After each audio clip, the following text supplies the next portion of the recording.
Hi there, my name is Tom Bell, and welcome to my 5 Minute Friday videocast on the 21st of November. So, who am I? I'm an author, I'm a frustrated justice campaigner, and now I'm a full time PhD student. So, last week was Remembrance Day, wasn't it? Where we get this message pushed at us, once a year, lest we forget, and everyone gets very emotive, don't they, and posts lots of things on social media, I guess a bit like this.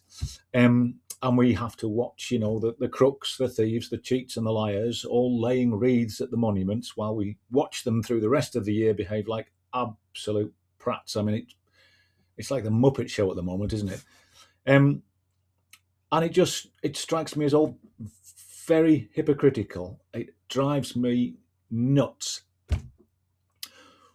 We depend on charities, don't we? We see the Royal British Legion folks out there shaking the boxes for charity, and we all stick a quid in and we take a poppy. Apparently, each year we raise about 50 million quid through the sale of poppies, which is phenomenal. What's not phenomenal, though, is that we're relying on charities to support people who've come on hard times after they've served their country. So, on the one hand, the government's saying, great, yeah, you go and do what we want you to do. You put yourself in harm's way. You experience all that moral trauma, that injury. You get that PTSD. Oh, and you might end up sleeping on the streets, but that's not our problem because there's not enough social housing for you. Oh, and then you'll be looked after by charities because, we don't have the funds and we don't care enough about you to make your life better. It feels like the ultimate insult, really, doesn't it? We send people to do things that we cannot dream of doing, and we put them in situations most of us can't dream of. And then we say it's charity. It's charity that's going to sort them out. It's charity that'll help them in their hour of need. It drives me absolutely round the bend. And one of the reasons it drives me around the bend is that let's have a quick look at the Tax Watch website, shall we? Let's do that. I know I'm a bit of a saddo, aren't I? But bear with me. So we got these companies. Recently, Rachel Reeves has done a deal with some US tech giants, which looks like it's going to give them tax breaks, which will effectively put billions, not millions, that's billions, back in their bank accounts that they would have been taxed on. Contrast that, with the 50 million in poppy sales that the Royal British Legion has to work hard to get every year. And what you've got is a government minister laying a wreath on a war memorial one day, who's giving tax breaks to companies so the rest of us have to put our hands in the pockets for charities. It's hypocrisy beyond measure. It's absolute madness, isn't it? And who else have we got here? We all know by now, don't we, that Amazon pays as little tax as it can. We have Starbucks, Mr. Schultz sailing around the world on his expensive yacht. Fine, you don't let him have his expensive yacht, but let him pay his taxes as well, which he's not paying enough of in the UK. And then we've got, and this is a particular bugbear of mine, the UK's biggest care home provider, right? I mean, the fact that we sell the care of the elderly, right, to private companies is just, when will the madness end, honestly? So a company called HC1, which operates, I think it's the largest operator of care homes in the UK, has nearly 300 care homes. It had one in the local town, Penrith, where I live, until recently, until it sold it to someone else. Their registered office, they're registered in the Cayman Islands, right?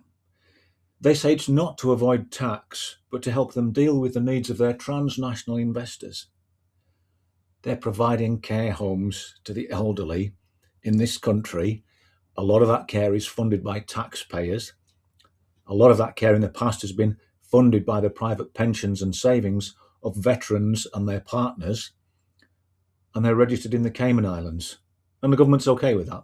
One of the directors, by the way, of HC1 was, I think, the brother of a Conservative minister, was Tom Tugendhat's brother. So that you can see what's going on here, aren't you? It's a money show. Are we really remembering? Is the democracy we have? Is it fit?